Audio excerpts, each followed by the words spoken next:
केला बेचने वाली चुड़ैल। एक बार की बात है, जादूपुर नाम के एक गांव में करतब दिखाती एक औरत एक रेड्डी के लिए गांव में आती है। आइए आइए मेहरबान कदरदान, खाइए रोहड़ा के ताजे ताजे केले। कभी खाए नहीं होंगे ऐसे केले, पीले पीले केले खाइए।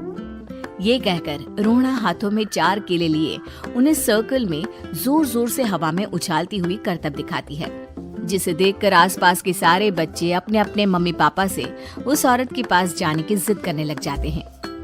पापा, ऐसा तो सर्कस में बॉल से होता है ना, ये आंटी तो केले से कर रही है। चलिए ना पापा, देखते हैं। रोहड़ा एक पतली सी तार पर चलती हुई केलों से करतब दिखाती है।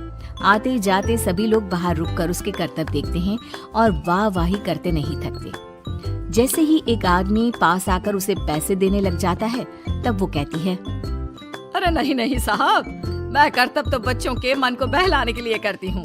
धंधा तो मेरा केले का है। पीछे देखो मेरी रिड्डी, जो भी मेरे केले खाएगा मेरी तरह चुस्त दुरुस्त और तंदुरुस्त हो जाएगा। पता चलता है क्या कि मेरी उम्र 55 की है। अरे पर ऐसे ठंड के मौसम में कोई केला क्यों खाएगा? ये ऐसे वैसे केले नहीं है साहब, ये शरीर में गर्मी देते हैं। ठंड को दूर भगाए जो भी रोहिणा के केले खाए। पापा, अगर मुझे केले नहीं मिले तो मैं घर नहीं जाऊंगी। तभी उसके पापा कहते हैं कि बेटा, केले ठंड में कभी गर्मी नहीं देते। ये सब कहने की बातें हैं, सामान बेचने का तरीका है इनका। पर पिंकी नहीं मानती। मैं केले खाऊंगी। पिंकी की जिद के आगे नत्थू हार जाता है और उसे केले खरीद कर दे देता है। पिंकी खुश होकर केले घर ले आकर खाती है। अब मैं भी करतब करूंगी, कितना मजा आएगा। जादुई केले। पिंकी पहला केला खत्म भी नहीं करती कि वो बेहोश हो जाती है। दूसरे केले से एक काला धुआं आता है और रोहड़ा चुड़ैल बनकर बाहर निकल आती है। मेरे भूतिया केले बच्चे न खाए, ऐसा हो ही नहीं सकता। जादूपुर वालों, कब तक बचोगे? आ गई हूँ मैं रोहड़ा, जिसका कोई नहीं कर सकता सामना। रोहड़ा पिंकी को गोद में उठाकर काले धुएं में कहीं गायब हो जाती है। शाम के वक्त नत्थू घर लौटता है और पिंकी को घर में ना पाकर उसकी माँ से कहता है, माँ पिंकी कहाँ है? अरे बेटा, उसे तो तू सुबह करतब दिखाने ले गया था ना, फिर कहाँ वापस आए तुम दोनों? मुझे लगा तू उसे अपने साथ मंडी ले गया होगा। हे भगवान, मेरी बच्ची कहाँ गई? मैं उसे घर ही तो छोड़कर गया था माँ। नत्थू गांव के घर कोने में अपनी बेटी को ढूंढता है, पर उसे वो कहीं नहीं मिलती। परेशान होकर आखिर रो रो कर नत्थू हिम्मत हार कर घर लौट आता है। अगली सुबह रोहड़ा फिर से करतब दिखाने आती है और इस बार पिंकी की तरह रोनी केले खरीद लेता है। 50 रुपए दिए थे पापा ने, सारे पैसों की मैंने केले खरीद लिए हैं। अब मैं भी आंटी की तरह ही करतबबाज बन जाऊंगा। यही सोचते हुए रोनी केले खाता है और पहला अकेला केला आधा खत्म भी नहीं करता कि चुड़ैल उसके सामने आ जाती है। मेरे साथ चलने का समय आ गया है रोनी। ये तो बस शुरुआत है।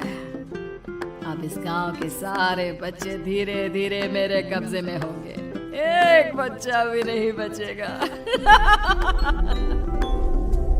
ये कहकर रोना रोनी को गोद में लेकर काले धुएं में अदृश्य हो जाती है। इसके बाद हर रोज गांव में से कोई ना कोई बच्चा गायब होता, पर ऐसा क्यों हो रहा है किसी को भी समझ में नहीं आ पा रहा था। रोज की तरह अपनी बेटी पिंकी की तलाश में नत्थू गांव के एक तालाब के पास बैठा रो रहा था। कहाँ गई मेरी पिंकी? शकुंतला के जाने के बाद एक वही तो मेरा सहारा थी। अरे उसकी आत्मा कोस रही होगी मुझे कि मैं अपनी बच्ची को संभाल भी नहीं पाया। नत्थू ये कहता हुआ रो ही रहा था कि तभी तालाब में से उसे शकुंतला की आवाज सुनाई देती है। कहाँ थी तुम शकुंतला? हमारी बच्ची और सारे गायब हुए बच्चे रोहड़ा के कब्जे में हैं। वो बच्चों को जो केले देती है उससे बच्चे बेहोश हो जाते हैं और उसके कब्जे में आ जाते हैं और वो उन्हें ले जाकर काली दुनिया में ले जाती है। और वो ऐसा क्यों कर रही है? ये मैं नहीं जानती, पर उस दुनिया का रास्ता मैं आपको बता सकती हूँ। जहाँ ये नदी खत्म होती है वहाँ एक केले का पेड़ है, उसके नीचे एक दरवाजा है, वहीं से रास्ता जाता है उस दुनिया का। ये कहकर शकुंतला की आत्मा गायब हो जाती है। गांव के सभी लोग झुंड बनाकर उसी रास्ते से काली दुनिया में चले जाते हैं और वहाँ देखते हैं कि सारे बच्चे वहाँ काम कर रहे थे। पापा मुझे ले चलो यहाँ से। पापा पापा। सभी बच्चे अपने मम्मी पापा से लिपट जाते हैं। तो तुम लोग यहाँ तक आ गए? क्यों हमारे बच्चों को पकड़ लिया तूने? तुझे शिकार ही बनाना है तो ले, हम सब आ गए हैं, हमें खा ले। नहीं, मुझे बच्चे चाहिए। मेरे बच्चे के बदले तुम लोगों के बच्चे। क्या मतलब? मैं इसी गांव में रहने वाली एक औरत थी। केले की चोरी के इल्जाम में मेरे बेटे को गांव वालों ने इतना मारा कि वो मर गया। उसी दिन मैंने ठान लिया कि गांव वालों का भी वही हाल करूंगी। कुछ दिन बाद बेटे के चले जाने के दुख में मैं भी मर गई और मेरी भटकती आत्मा एक चुड़ैल बन गई। और फिर मैंने बदला लिया तुम सबके बच्चे छीनकर। बर्दाश्त नहीं कर पाए ना? सोचो मुझ पर क्या बीती होगी। हमें माफ कर दो रोना। पता नहीं ये किसकी गलती थी, पर हम सभी माफी मांगते हैं। हमारी खुशियाँ लौटा दो, तुम भी तो एक माँ हो। गांव वालों की बात सुनकर रोना का मन पिघल जाता है और वो बच्चों को छोड़ देती है। उसके बाद काली दुनिया बच्चों के लिए जादुई दुनिया बन जाती है। अब कोई भी कभी भी वहां आ जा सकता था।